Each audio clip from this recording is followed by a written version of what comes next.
प्रभु यीशु मसीह के मधुर नाम में डॉक्टर विंसेंट बेंजामिन की ओर से आप सभी को जय मसीह की। हम आराधना की शुरुआत एक गीत से करेंगे।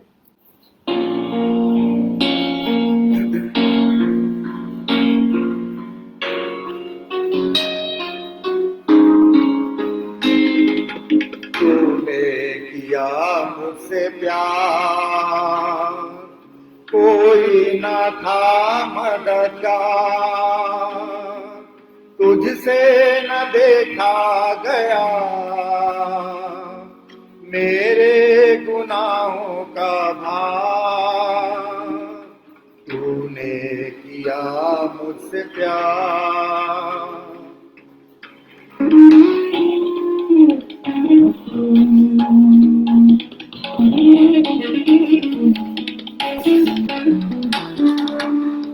से जुदाई रही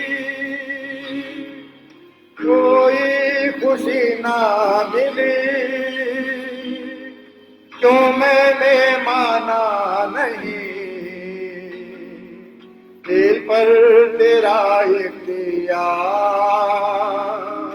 तूने किया मुझसे प्यार, कोई ना था मददगार, तुझसे न देखा गया मेरे गुनाहों का भार। तूने किया मुझसे प्यार,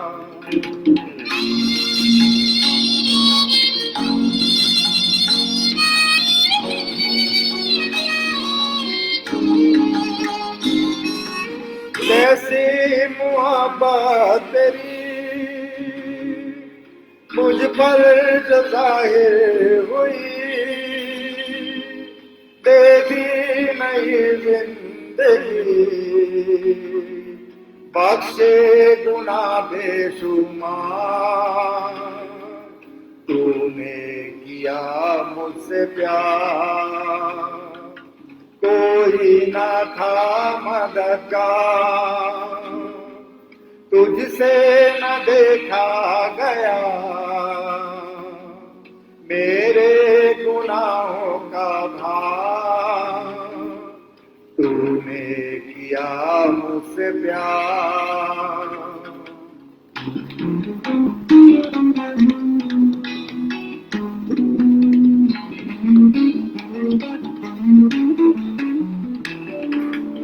यही दुआ है मेरी, होए बसर जिंदगी तेरे लिए है मसीह, हो जाऊं तुझ पर निसार। तूने किया मुझसे प्यार, कोई ना था मददगार, तुझसे न देखा गया मेरे गुनाहों का भार। तूने किया मुझसे प्यार,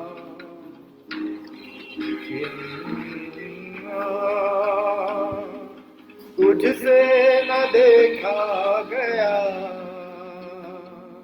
मेरे गुनाहों का भार। तूने किया मुझसे प्यार। अब आगे हम अपने वचन की सेवकाई में जाएंगे और निर्गमन के पुस्तक उसका 18 अध्याय 17 से 25 पद। मूसा के ससुर ने उससे कहा, जो काम तू करता है वो अच्छा नहीं, इससे तू क्या वरन ये लोग भी जो तेरे संग हैं निश्चय थक जाएंगे, क्योंकि ये काम तेरे लिए बहुत भारी है, तू इसे अकेला नहीं कर सकता। इसलिए अब मेरी सुन ले, मैं तुझको सम्मति देता हूं और परमेश्वर तेरे संग रहे। तू इन लोगों के लिए परमेश्वर के सम्मुख जाया कर और इनके मुकदमों को परमेश्वर के पास तू पहुंचा दिया कर। इन्हें विधि और व्यवस्था प्रकट कर करके जिस मार्ग पर इन्हें चलना और जो जो काम इन्हें करना हो वो इनको जता दिया कर। फिर तू इन सब लोगों में से ऐसे पुरुषों को छांट ले जो गुणी और परमेश्वर का भय मानने वाले, सच्चे और अन्याय के लाभ से घृणा करने वाले हों, और उनको हजार हजार, सौ सौ, पचास पचास और 10 10 मनुष्यों पर प्रधान नियुक्त कर दे, और वे सब समय इन लोगों का न्याय किया करें, और सब बड़े बड़े मुकदमों को तो तेरे पास लाया करें, और छोटे छोटे मुकदमों का न्याय आप ही किया करें। तब तेरा बोझ हल्का होगा, क्योंकि इस बोझ को वे भी तेरे साथ उठाएंगे। यदि तू ये उपाय करे और परमेश्वर तुझको ऐसी आज्ञा दे तो तू ठहर सकेगा, और ये सब लोग अपने स्थान को कुशल से पहुंच सकेंगे। अपने ससुर की ये बात मानकर मूसा ने उसके सब वचनों के अनुसार किया। अतः उसने सब इस्राएलियों में से गुणी पुरुषों को चुनकर उन्हें हजार हजार, सौ सौ, पचास पचास, 10 10 लोगों के ऊपर प्रधान ठहराया। और सुसमाचार पाठ हम देखेंगे, और वो है यूहन्ना रचित सुसमाचार, उसका 15 अध्याय और 14 से 19 पद तक। वहां पर वचन इस प्रकार से कहता है, जो आज्ञा मैं तुम्हें देता हूं, यदि उसे मानो तो मेरे मित्र हो। अब से मैं तुम्हें दास ना कहूंगा, क्योंकि दास नहीं जानता कि उसका स्वामी क्या करता है, परंतु मैंने तुम्हें मित्र कहा है, क्योंकि मैंने जो बातें अपने पिता से सुनी वो सब तुम्हें बता दी। तुमने मुझे नहीं चुना, परंतु मैंने तुम्हें चुना है और तुम्हें नियुक्त किया है कि तुम जाकर फल लाओ और तुम्हारा फल बना रहे, कि तुम मेरे नाम से जो कुछ पिता से मांगो वो तुम्हें दे। इन बातों की आज्ञा मैं तुम्हें इसलिए देता हूं कि तुम एक दूसरे से प्रेम रखो। यदि संसार तुमसे बैर रखता है तो तुम जानते हो कि उसने तुमसे पहले मुझसे बैर रखा। यदि संसार के होते तुम तो संसार अपनों से प्रेम रखता, परंतु इस कारण कि तुम संसार के नहीं, परंतु मैंने तुम्हें संसार में से चुन लिया है, इसलिए संसार तुमसे बैर रखता है। परमेश्वर के की आशीष उसके वचन के पढ़े और सुने जाने पर बहुत आयत से हो। आइए हम प्रार्थना मांगेंगे आज के वचन की सेवकाई के लिए।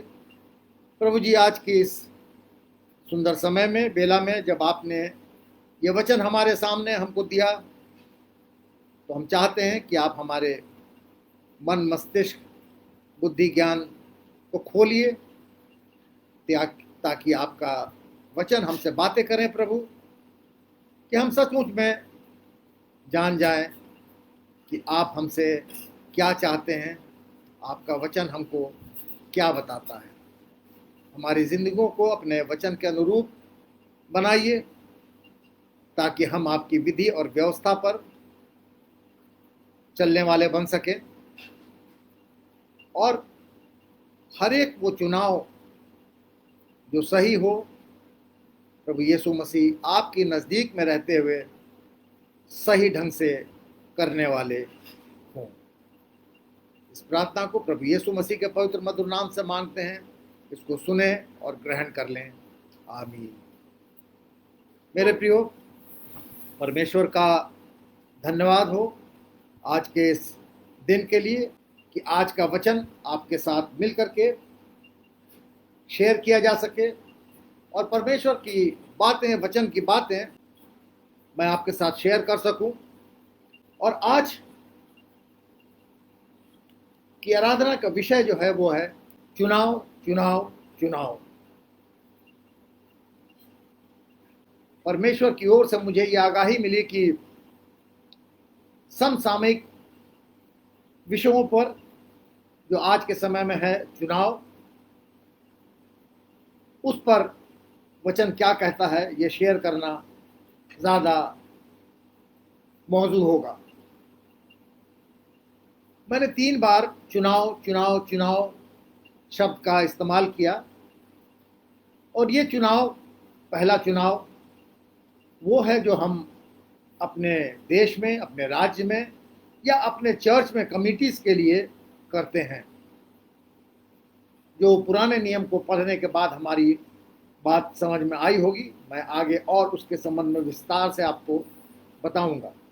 दूसरा चुनाव जो सुसमाचार पाठ से हमने देखा, और वो ये कि प्रभु यीशु मसीह ने कहा कि मैंने तुम्हें चुना है, उसने हमको चुना है। और तीसरा चुनाव है कि हम क्या अपने जीवन में चुनाव करना चाहते हैं।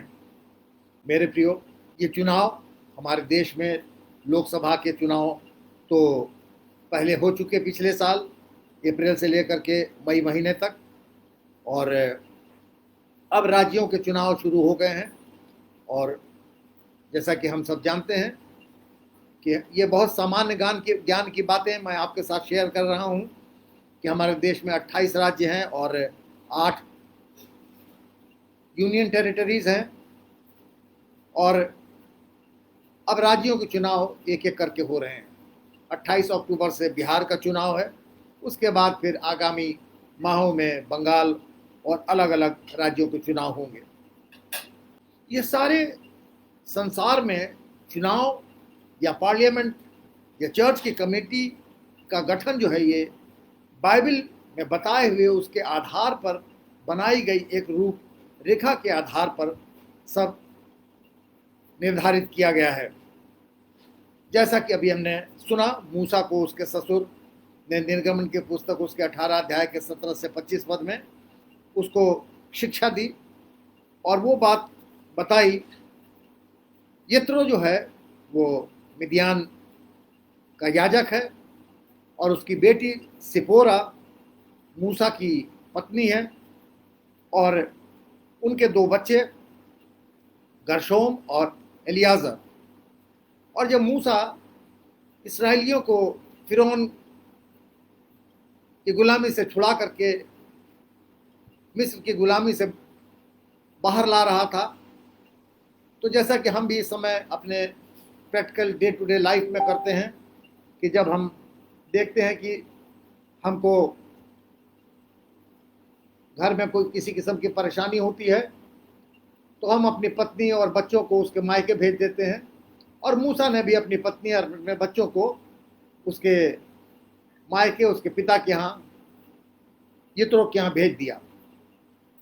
और जब मूसा इस्राएलियों को छुड़ा करके गुलामी से निकाल के ले आता है, तो यित्रो अपने बेटों और अपनी पत्नी के साथ मूसा की पत्नी सिपोरा को और उसके दोनों बेटों को लेकर के उसके पास आता है कि चल करके पिता के पास, पिता मूसा के पास उसके परिवार को पहुंचा दे। और जब वो वहाँ पे आता है, तो पहले दिन मूसा जो है वो सारी बातें जो उसके जीवन में हुई थी, परमेश्वर ने कितने आश्चर्य कर्म किए थे और किस प्रकार से उसकी सहायता की इस्राएलियों को फिरौन की गुलामी से बचाने के लिए, और वो सारी बातें वो बताता रहा।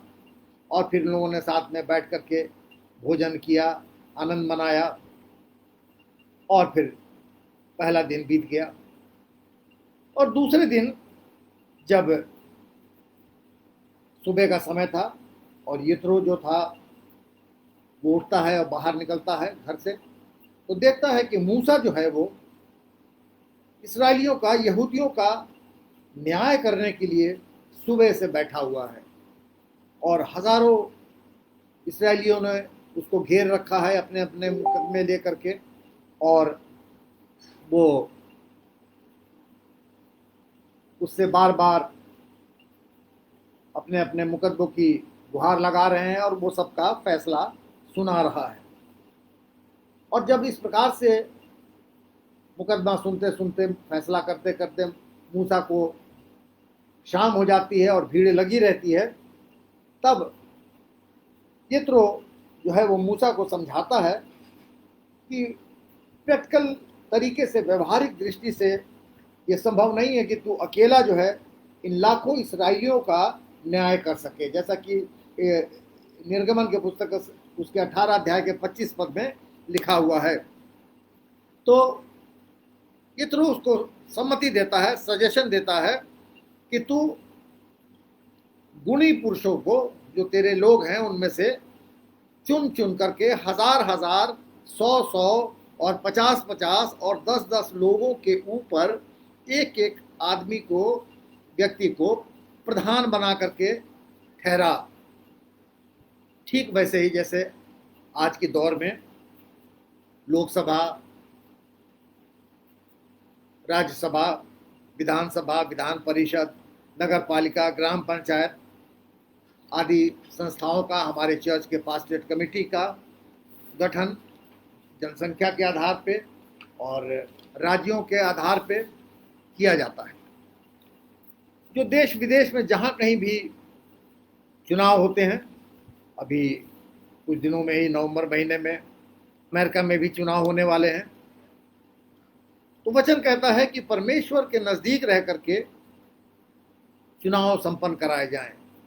लेकिन क्योंकि हम लोग सांसारिक शक्तियों के नज़दीक हो करके इन बातों को पूरा करते हैं, क्रियाओं को, कार्यकलापों को पूरा करते हैं, और इसीलिए इन सारी चुनाव प्रक्रिया में करप्शन जो है वो अपनी चरम सीमा पर आ गया है।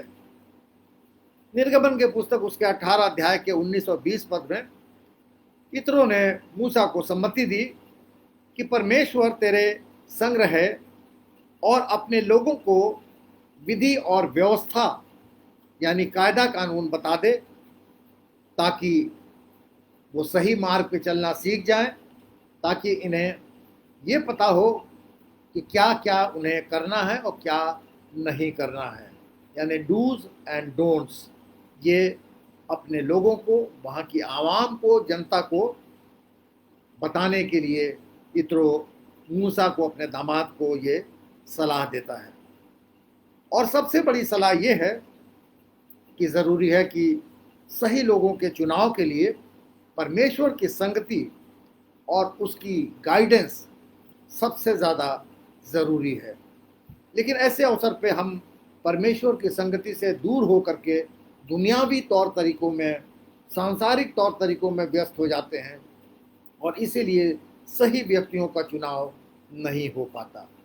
मेरे विचार से हम सब ने अपने जीवन में कभी न कभी बस की यात्रा ज़रूर की होगी, और शायद बहुतों को बस में पिछली सीट पे भी बैठने का अनुभव अवश्य रहा होगा। जब पिछली सीट पे जो बैठता है तो उसको सबसे ज़्यादा झटके लगते हैं।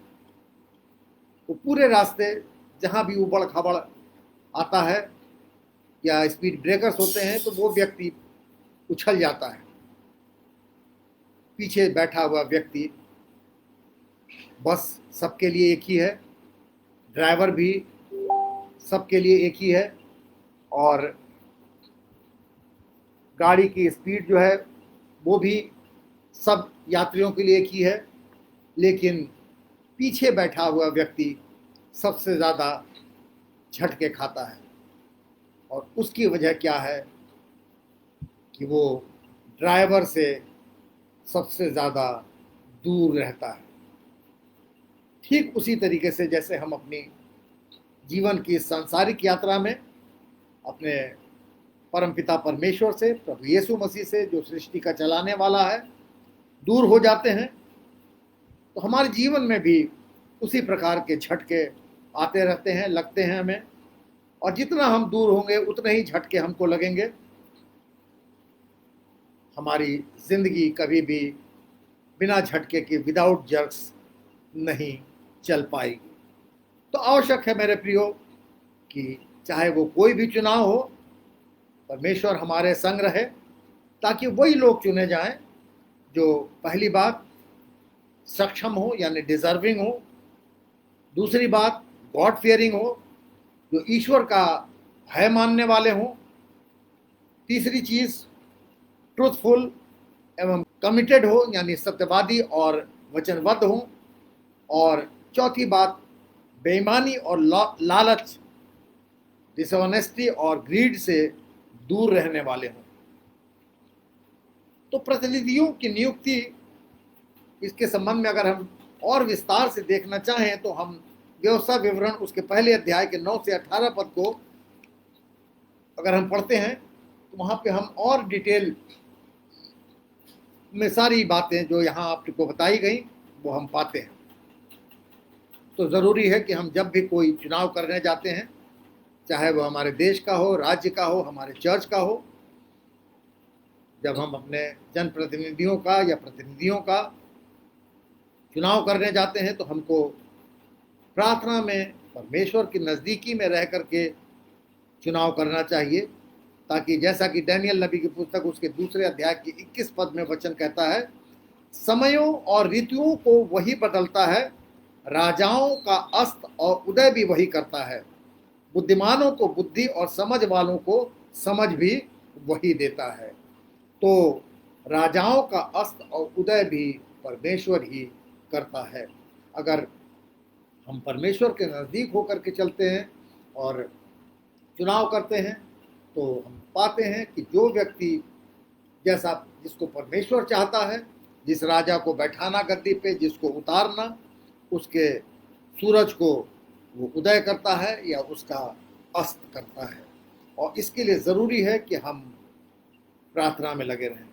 और कभी कोई ऐसा व्यक्ति अगर आ जाता है जो परमेश्वर के या उसके लोगों के विपरीत कार्य करता हो इच्छा के, तो परमेश्वर ऐसे लोगों के मन को, हृदय को भी बदल देता है।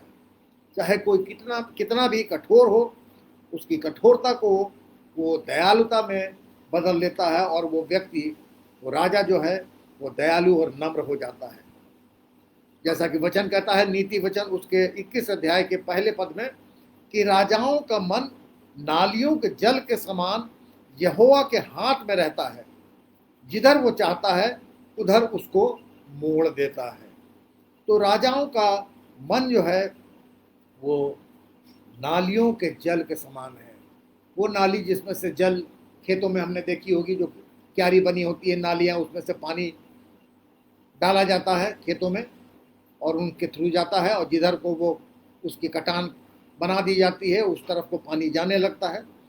परमेश्वर भी इसी प्रकार से राजाओं के मन को, उस नाली को मोड़ देता है जिधर वो चाहता है, ताकि वो व्यक्ति अगर कठोर है तो वो नम्र बन जाता है। और इसके लिए वचन कहता है कि हमेशा, जैसा कि पहला थिस्सलुनीकियों उसके 5वें अध्याय के 17 पद में बताया गया है कि निरंतर प्रार्थना में लगे रहो। पहला तीमुथियुस उसके दूसरे अध्याय के पहले और दूसरे पद में लिखा है कि अब मैं सबसे पहले ये आग्रह करता हूँ कि विनती और प्रार्थना और निवेदन और धन्यवाद सब मनुष्यों के लिए किए जाएं, राजाओं और सब ऊंचे पद वालों के निमित्त, इसलिए हम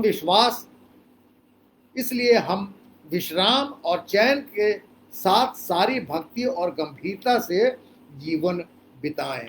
तो अगर हम अपने राजाओं के लिए, अपने ऊंचे पद वाले अधिकारियों के लिए प्रार्थना करते हैं तो इससे ये होता है कि कम से कम हम विश्वासी जो हैं, जिनको किसी कारण से अगर सताव का सामना करना पड़ता है, कठिन दिनों का सामना करना पड़ता है, तो हमें शांति से रहने का अवसर मिल जाता है। हम विश्राम से, चैन के साथ अपनी भक्ति को, अपनी आराधना को कर सकते हैं और गंभीरता के साथ अपने जीवन को बिता सकते हैं। और इसके लिए आवश्यक है कि हमारा जीवन प्रार्थना के द्वारा संचालित होना चाहिए। इसलिए हर एक शासन करने वाले व्यक्ति के लिए हम हमेशा निरंतर प्रार्थना में लगे रहें, प्रार्थना करें उनके लिए, ताकि हम अपने धार्मिक कार्यकलापों को, अपने चर्च की एक्टिविटीज़ को या अपने इवेंजलिज्म को या प्रचार के कार्य को चैन के साथ कर सकें।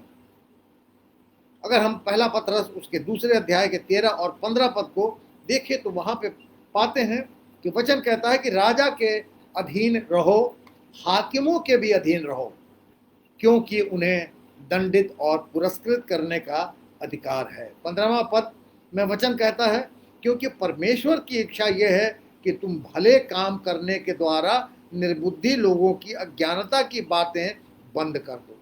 तो भले काम करने के द्वारा निर्बुद्धि लोगों की अज्ञानता की बातें।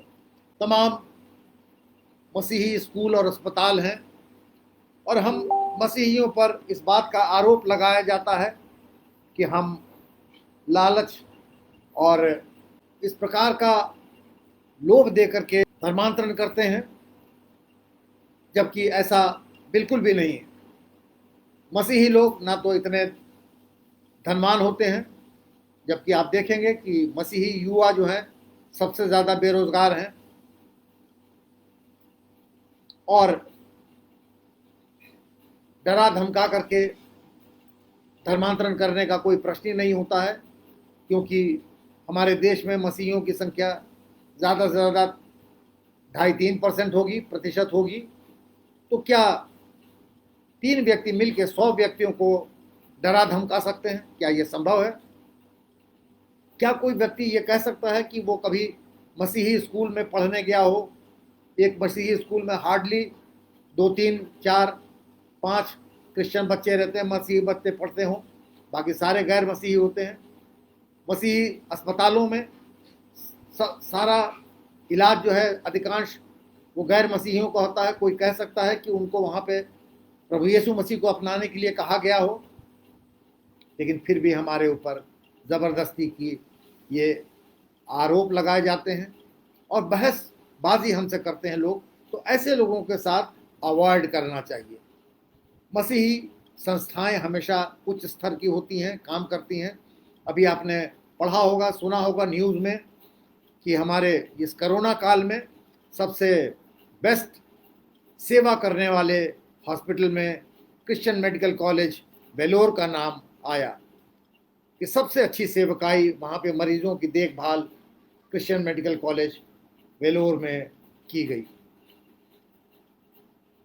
अनावश्यक हमको लोग बदनाम करते हैं और बहुत बार बहस करते हैं। तो ऐसे समय ऐसे लोगों के साथ अज्ञानता की बातें बंद कर देना, उनके साथ बहस करना निर्बुद्धि लोगों से ज़्यादा अच्छा होता है। कभी कभी हम भी अनावश्यक रूप से ऐसे निर्बुद्धि लोगों के साथ बहस में इन्वॉल्व हो जाते हैं, जो हमको अवॉइड करना ही हमारे लिए ज़्यादा फ़ायदेमंद है।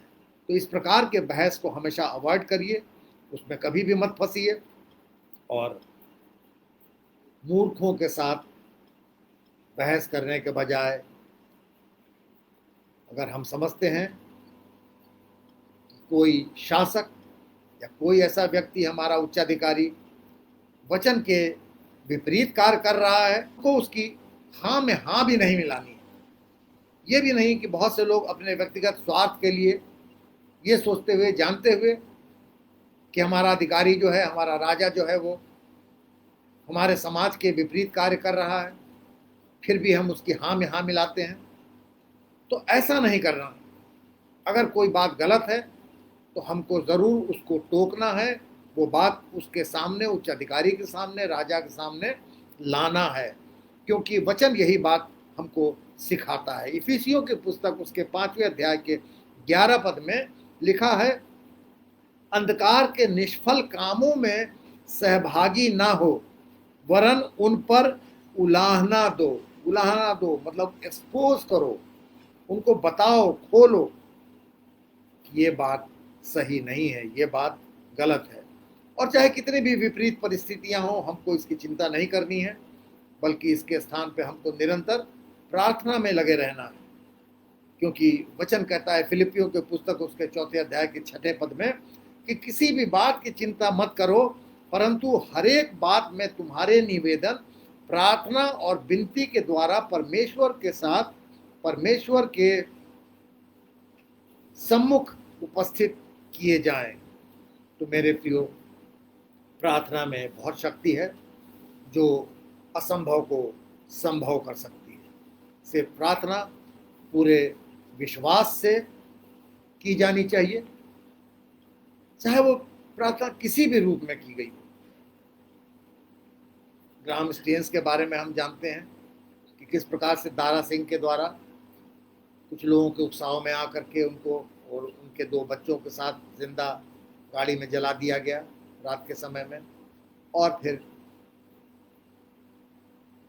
उसके बाद उनकी पत्नी ने सब लोगों को माफ़ भी कर दिया। और यही नहीं, बल्कि दारा सिंह को जब जेल में डाल दिया गया तो उसके परिवार को छोड़ दिया गया था सब ने। तो उन मिशनरीज के परिवार ने ही उनके लोगों की, परिवारजनों की, बच्चों की देखभाल की, पढ़ाई लिखाई हर एक चीज़ में सहायता की और उन लोगों के हृदय परिवर्तित हो गए। तो मेरे प्रियो, प्रार्थना में बहुत शक्ति है, चाहे हम प्रार्थना किसी भी रूप में करते हों। कई बार मेरे प्रियो हम भी गलतफहमी का शिकार हो जाते हैं या शैतान के चालों का शिकार हो जाते हैं और हम अपने जो सही राह है, धर्म पे चलने की, प्रभु यीशु मसीह की राह है, उससे भटक जाते हैं, गिर जाते हैं। इसके लिए हमको बहुत अलर्ट रहना है, सचेत रहना है, क्योंकि वचन कहता है 1 कुरिन्थियंस उसके 10वें अध्याय के 12 पद में, इसलिए जो समझता है कि मैं स्थिर हूँ वो चौकस रहे कि कहीं गिर ना पड़े। तो हमको बहुत चौकस रहना है, इस बात के लिए अलर्ट रहना है कि कहीं हम रास्ते से भटक न जाएं, कहीं गलत रास्ते पे ना चले जाएं। ज़रूरी है कि हम अपने आप को हमेशा संभालें और अगर हम प्रार्थना करते हैं दिल से तो हम असंभव को भी संभव कर सकते हैं। सिर्फ विश्वास चाहिए, एक बच्चे के तरीके का विश्वास हमारे हृदयों में भी होना चाहिए। लेकिन क्या हमारा विश्वास ऐसा है? बाइबल हमको क्या कहती है? सोचिए कि एक कोरोना के वायरस ने जो इतना छोटा महीन है कि हम उसको नंगी आंखों से देख भी नहीं सकते, और उस वायरस ने पूरे संसार में आतंक मचा रखा है, हाहाकार मचा के रख दिया है। लेकिन वचन कहता है कि अगर तुम्हारा विश्वास राई के दाने के बराबर भी हो तो तुम इस पहाड़ से कहोगे कि उखड़ जा और समुद्र में जा पड़, तो वो वहां चला जाएगा। क्या हमारा विश्वास राई के दाने के बराबर भी नहीं है? शायद ऐसा ही है। तभी हम इतनी दुआओं के बाद भी इस बीमारी के ऊपर नियंत्रण नहीं कर पा रहे हैं, या बहुत सी ऐसी बातों पे हम विजय प्राप्त नहीं कर पाते, क्योंकि हमारा विश्वास जैसा कि वचन हमसे चाहता है होना चाहिए, वो नहीं होगा। तो हमने देखा कि किस प्रकार से पुराने नियम में हमको बताया गया कि हमारा परमेश्वर के साथ संगति होनी चाहिए और उसके साथ मिल करके हमको चुनाव करना चाहिए। अब हम आते हैं सुसमाचार की ओर, जो हमने अभी सुना, यूहन्ना रचित सुसमाचार उसके 15 अध्याय के 14 से 19 पद तक। और वहाँ पर 16 पद में प्रभु यीशु मसीह कह रहे हैं कि तुमने मुझे नहीं चुना पर मैंने तुम्हें चुना। तो हम सब प्रभु यीशु मसीह के चुने हुए लोग। ये हमारे लिए, हम सबों के लिए कितने गर्व की बात है कि करोड़ों की भीड़ में से हमें चुना गया है, नियुक्त किया गया है, ताकि हम फल ला सकें। प्रभु यीशु मसीह की ओर हमेशा हजारों की भीड़ रहती थी और उनमें से प्रभु यीशु मसीह ने 12 चेलों को चुना। जैसा कि लूका रचित सुसमाचार उसके 6 अध्याय के 13 पद में लिखा है कि जब दिन हुआ तो उसने अपने चेलों को बुलाकर उनमें से 12 चुन लिए और उनको प्रेरित कहा। तो हजारों लोग प्रभु यीशु मसीह को घेरे रहते थे, एक भीड़ उसके चारों ओर रहती थी, लेकिन उसमें से उसने 12 चेलों को चुन करके उनको प्रेरित बना दिया। और वो भीड़ इसलिए रहती थी क्योंकि वो लोग जो थे वो प्रभु यीशु मसीह के द्वारा दी गई शिक्षाओं को सुनते थे और उसके द्वारा किए जा रहे मिरेकल्स के बारे में सुनते थे, आश्चर्य कर्मों के बारे में सुनते थे, और ये सब सुन करके वो भीड़ के रूप में उसके पास आ जाते थे। तो ये ख्याति जो थी उनको प्रभु यीशु के पास खींच लाती थी, बुला लाती थी। लेकिन प्रभु यीशु मसीह कहते हैं लूका रचित सुसमाचार उसके 22 अध्याय के 14 पद में कि क्योंकि बुलाए हुए बहुत हैं परंतु चुने हुए थोड़े हैं। तो बुलाए हुए तो बहुत से लोग हैं, लेकिन मेरे प्रियो चुने हुए थोड़े लोग हैं। हमारी गिनती किन में है? क्या हमारी गिनती उन थोड़े चुनुओं में से है? और जब चुने हुए लोग यानी सारे विश्वासी एक मत हो करके प्रार्थना करते हैं, कुछ मांगते हैं, तो परमेश्वर निश्चित रूप से हमारी प्रार्थनाओं का उत्तर देता है। दूसरा शमूएल उसके 23 अध्याय के 3 पद में वचन कहता है, इस्राएल के परमेश्वर ने कहा, इस्राएल के चट्टान ने मुझसे बातें की है कि मनुष्यों में प्रभुता करने वाला एक धर्मी होगा जो परमेश्वर का भय मानता हुआ प्रभुता करेगा।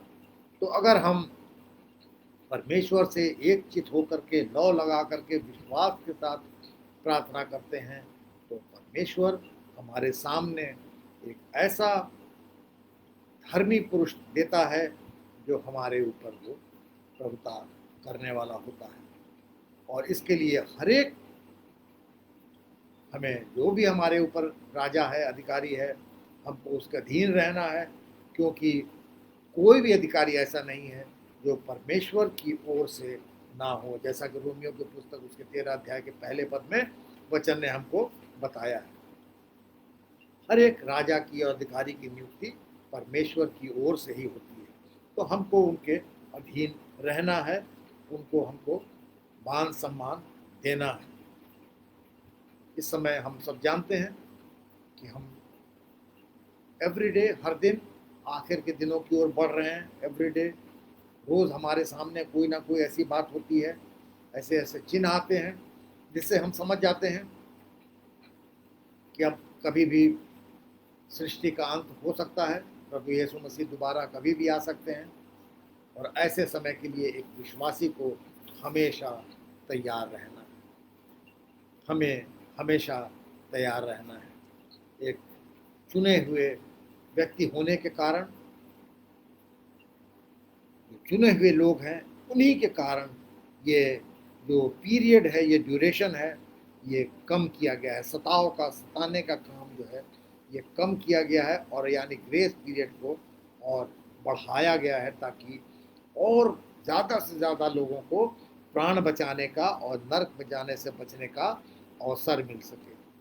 हर दिन जो टल जाता है, अगर मान लीजिए कल ही या आज ही अभी इसी समय पृथ्वी का अंत हो जाए, सृष्टि का अंत समय आ जाए, इतने अधिक लोग नरक की आग में जाने से बच चले जाएंगे, रह जाएंगे। लेकिन अगर वो 2-4 दिन 10 दिन और टल जाता है तो 10 दिन का मार्जिन और मिलता है, तो और लोग जो भी अपने मन को फिराना चाहते हैं, बचना चाहते हैं, तो उनकी आत्माएं बच सकती हैं। और इसके लिए वचन हमको क्या कहता है? मरकुस रचित सुसमाचार उसके 13 अध्याय के 20 और 27 पद में, यदि प्रभु उन दिनों को ना घटाता तो कोई प्राणी भी न बचता, परंतु उन चुने हुओं के कारण जिनको उसने चुना है उन दिनों को घटाया। तो उन चुने हुओं के कारण, जो चुने हुए लोग हैं, विश्वासी हैं, जो सेव्ड हैं, उनके कारण उन सताव के दिनों को परमेश्वर जो है नरक में जाने की अवधि को घटाता है और ग्रेस पीरियड को और बढ़ाता है, ताकि लोगों को अवसर मिले, और सब तरफ से अवसर मिले, चारों तरफ से, किसी एक स्थान से नहीं। मरकुस 13 के 27 पद में वचन कहता है, उस समय वो अपने दूतों को भेजकर पृथ्वी के इस छोर से आकाश के उस छोर तक चारों दिशाओं से अपने चुने हुए लोगों को इकट्ठा करेगा। तो सारी सृष्टि से, सृष्टि की चारों दिशाओं से, पूर्व पश्चिम उत्तर दक्षिण सब ओर से चुने हुए लोगों को इकट्ठा किया जाएगा। अब जब हमें प्रभु यीशु मसीह ने मेरे प्रियो चुन लिया है, तो क्या हमारा ये प्रयास, हमारी कोशिश नहीं होनी चाहिए कि हम भी दूसरों के चुने जाने का जरिया बने, ना कि दूसरे के बर्बादी के, सर्वनाश का, नाश का कारण बने? और अगर ऐसा कभी होता है कि हमारी वजह से कोई आत्मा बर्बाद होती है तो परमेश्वर हमको कभी भी माफ नहीं करेंगे। अब ये चुनाव हमारे हाथ में है, हम कौन सा चुनाव करना चाहते हैं। मैं आपको एक सच्ची घटना, एक मिशनरी की घटना के जीवन के बारे में बताता हूँ और उसके बाद मैं इस मैसेज को समाप्त करूँगा। और वो जीवनी जो है वो पहले बैप्टिस्ट, अमेरिकन बैप्टिस्ट मिशनरी जिनका नाम एडनिराम जडसन था, जिनका जीवन काल अगस्त 1788 से लेकर के 12 अप्रैल 1850 तक रहा, उनके बारे में है। और एडनिराम जडसन जो हैं थे, उनके पिता का भी नाम यही था, एडनिराम जडसन सीनियर, और वो बैप्टिस्ट चर्च के पास्टर थे, बहुत ज्ञानी पुरुष थे। और उनका ये बेटा एडनिराम जडसन जूनियर, ये बहुत तेज दिमाग का था और इतना तेज था कि ये 12 साल की उम्र में ये अपने चर्च के एडल्ट संडे स्कूल को लिया करता था और वहां पर वो बड़े बुजुर्ग लोगों को प्रकाशित वाक्य, और वो भी ओरिजिनल भाषा में, उनको हिब्रू लैंग्वेज की भाषा में उनको पढ़ाया करता था, बताया करता था। जैसे जैसे वो बड़ा हुआ, जवान हुआ, बुद्धि में और वो बढ़ता गया, बहुत प्रकांड पंडित बन गया वो, और आगे पढ़ने के लिए कॉलेज की स्टडीज़ के लिए वो प्रोविडेंस कॉलेज रोड्स आइलैंड चला गया, जो आज वो प्रोविडेंस कॉलेज जो है वो ब्राउन यूनिवर्सिटी के नाम से जाना जाता है।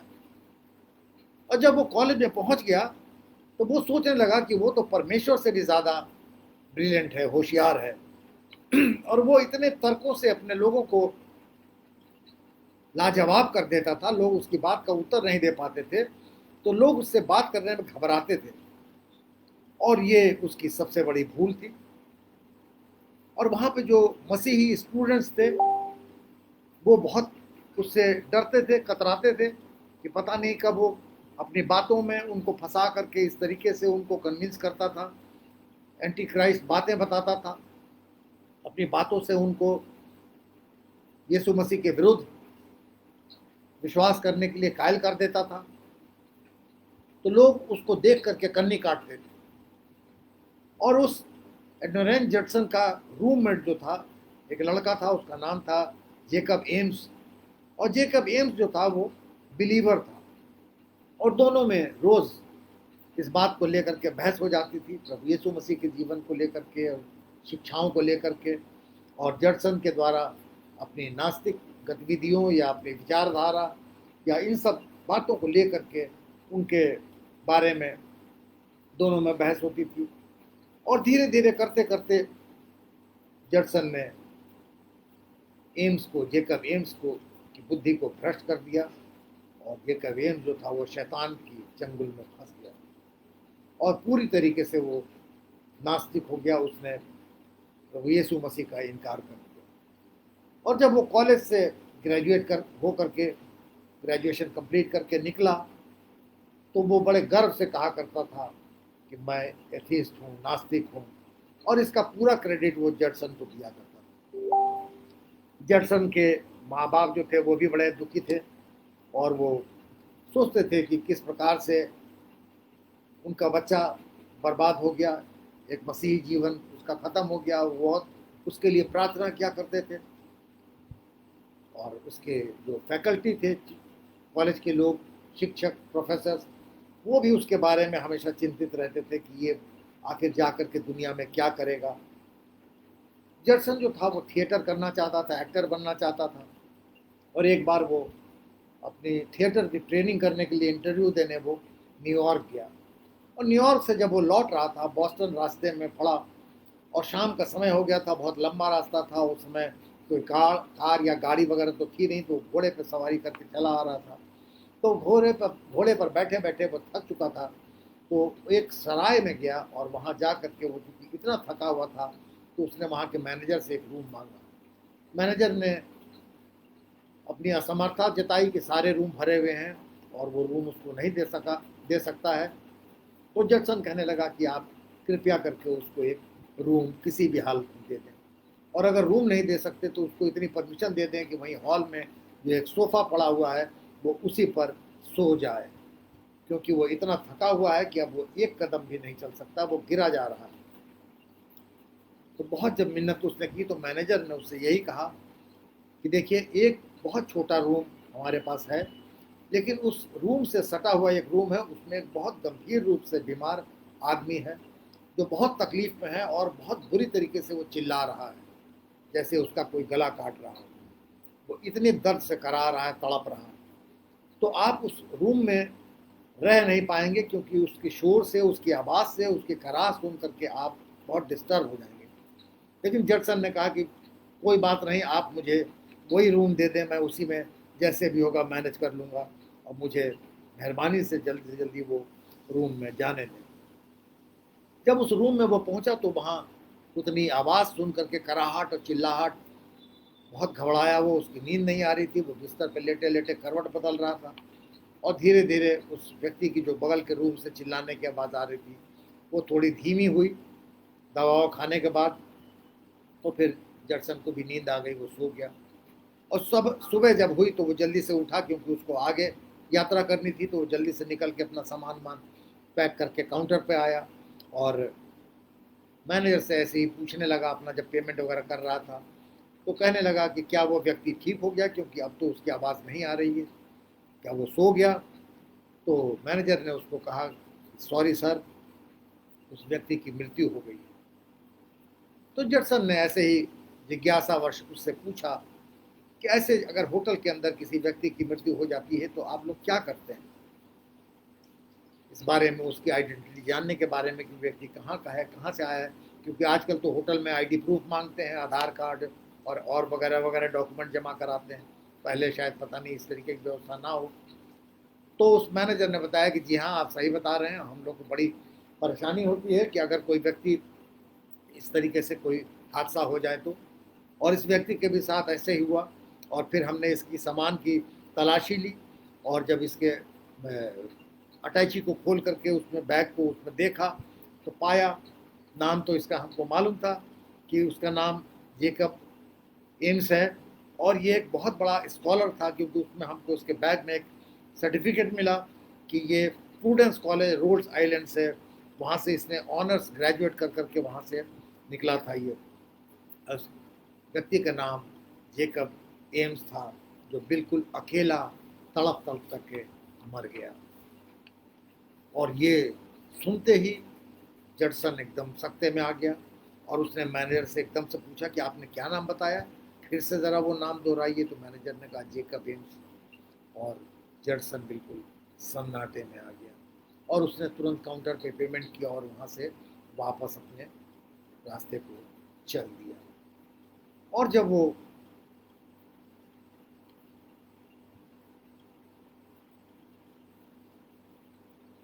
अपने रास्ते पे घोड़े पर बैठ करके जा रहा था तो घोड़े की टाप की आवाज़ टिक टॉक टिक टॉक हो रही थी। तो वो उसको ऐसी लग रही थी कि घोड़े की टाप की आवाज़ टिक टॉक नहीं, बल्कि उसको एक कान में आवाज़ आ रही थी, death hello, death hello, death hello, मृत्यु और नर्क, मृत्यु और नर्क, मृत्यु और नर्क। जटसन की आंख से आंसू निकलने लगे, और वो पूरी तरीके से शॉक्ड हो गया था, दुखी हो गया। वो वहीं रास्ते में घोड़े पर से उतर करके सड़क के किनारे घुटनों के बल बैठ गया, और सार कतार रोने लगा, और परमेश्वर से वो प्रार्थना करने लगा कि प्रभु जी, मैंने आपको बहुत बड़ा धोखा दिया है। और पश्चाताप के साथ वो प्रार्थना कर रहा था कि जेकब एम्स की आत्मा को बर्बाद करने वाला, प्रभु यीशु मसीह से दूर ले जाने वाला, वो गुनहगार है। और उसके बाद जटसन का जीवन बदल गया, और वो मिशनरी बन गया, और वहाँ से वो कैलकाटा इंडिया में आया। सेवकाई के लिए, लेकिन यहाँ पे दूसरे मिशनरीज के विरोध के कारण उसको यहाँ से जाना पड़ा दूसरे देश, और वो यहाँ से बर्मा चला गया। और जब वो बर्मा गया तो वहाँ पे उसकी जो पहली पत्नी थी, वाइफ, उसकी डेथ हो गई एक गंभीर बीमारी से। फिर उसने दूसरी शादी की और दोनों पत्नियों से उसके 4 बच्चे हुए, और फिर उसकी दूसरी पत्नी की भी गंभीर बीमारी से डेथ हो गई, और फिर उनके 4 बच्चों की भी मृत्यु हो गई। और उसके साथ और भी जितने लोग थे वो भी सब धीरे धीरे कर करके काल कल्पित हो गए, मृत्यु को प्राप्त हो गए। ऐसा लग रहा था कि जडसन वहाँ पे वचन की सेवकाई के लिए नहीं, बल्कि तो फ्यूनरल डायरेक्टर बन करके गया है, जो एक एक करके सबका फ्यूनरल कर रहा है। जडसन को 40 साल का मौका मिला, अवसर बर्मा में प्रचार करने का। 40 साल तक वो प्रचार करता है, और शुरू के 7 साल उसको लग गए प्रचार करते करते, जब पहला बर्मी व्यक्ति जिसने प्रभु यीशु मसीह को ग्रहण किया।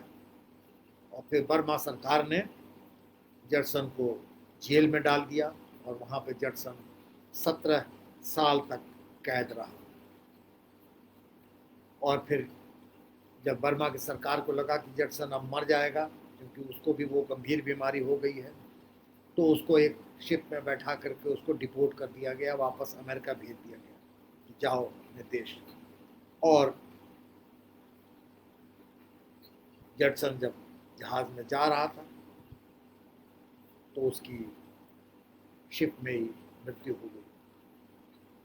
जडसन के बर्मा के लोग आजीवन ऋणी रहेंगे, क्योंकि जडसन ने बाइबल का अनुवाद बर्मीज भाषा में किया, उसकी वाइफ ने बाइबल का अनुवाद थाई भाषा में किया, और जडसन की बॉडी को अमेरिका पहुंचाया गया, जहां पे मोल्डन, मिडिलसेक्स काउंटी, मैसाचुसेट्स में उसकी ग्रेव है, और जहाँ पे उसकी ग्रेव पे उसके जन्म तिथि, देहांत की तिथि अंकित है। और उस पर वहाँ पे उसकी म्यूजियम में वो बाइबल भी रखी है, जो उसने बर्मीज भाषा में और उसकी वाइफ ने थाई भाषा में अनुवाद करके रखी गई थी। वो एक मॉन्यूमेंट के रूप में उसको वहाँ पर धरोहर के रूप में रखा गया है। बर्मा में आज भी एक बात प्रचलित है कि एक व्यक्ति आएगा जो जीवन का संदेश लेकर के आएगा, जो जडसन के द्वारा उन तक पहुंचाया गया। जडसन ने अपने जीवन से, अपने पूरे जीवन को बाइबल पहुंचाने में, बर्मीज लोगों तक बाइबल पहुंचाने में अपने जीवन को पूरी तौर से लगा दिया।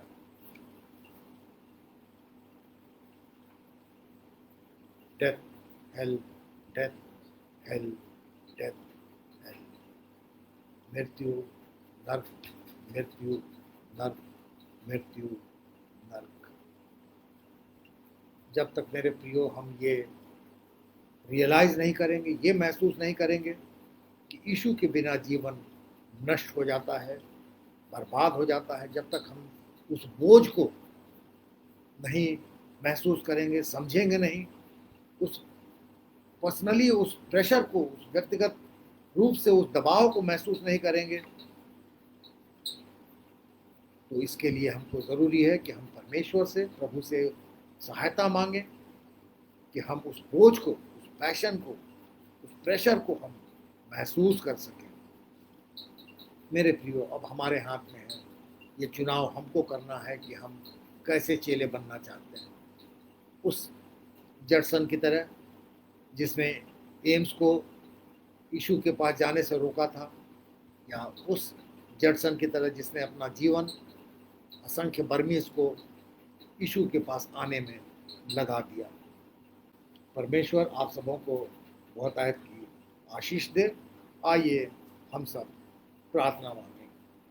प्रभु जी, धन्यवाद देते हैं आज के इस सुंदर अवसर के लिए, जब आपने हम सबों को अपने वचन से बताया कि हमें चुनाव किस प्रकार से करना है प्रभु। और जब तक हम आपकी उपस्थिति के बगैर हम कोई भी चुनाव करने चलते हैं, तो वो कभी भी सही नहीं होता। इसलिए एक अच्छा सही चुनाव जो है वो प्रभु हम आपके संगति में रह करके ही कर सकते हैं। प्रभु हम ये भी जानते हैं कि प्रभु यीशु आपने हमको चुना है, हम सब आपके खून से खरीदे हुए लोग हैं।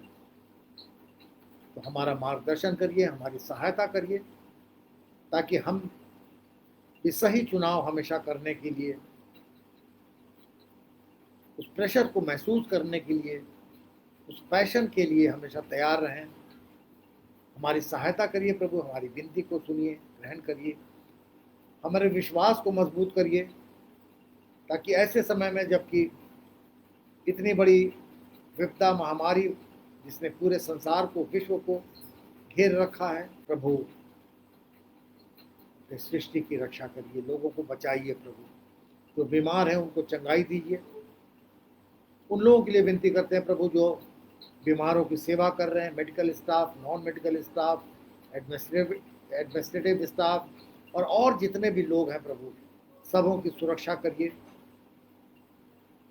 हम अपने विश्व के साथ साथ अपने देश के लिए विशेष रूप से विनती करते हैं प्रभु। अपने देश के राष्ट्रपति, प्रधानमंत्री, उपराष्ट्रपति, राज्यपाल, मुख्यमंत्री, तमाम मंत्रीगण और हर एक नागरिक के लिए प्रभु एक एक जन को सुरक्षित रखिए, बचाइए, इस महामारी का अंत करिए प्रभु जी। इस पूरे विश्व में जो युद्ध के बादल मंडरा रहे हैं जगह जगह, हमारे देश में आतंकवाद और कहीं पे बाढ़, कहीं पे भूकंप, कहीं पे लैंडस्लाइड, तमाम इस तरीके की बातें हो रही हैं प्रभु।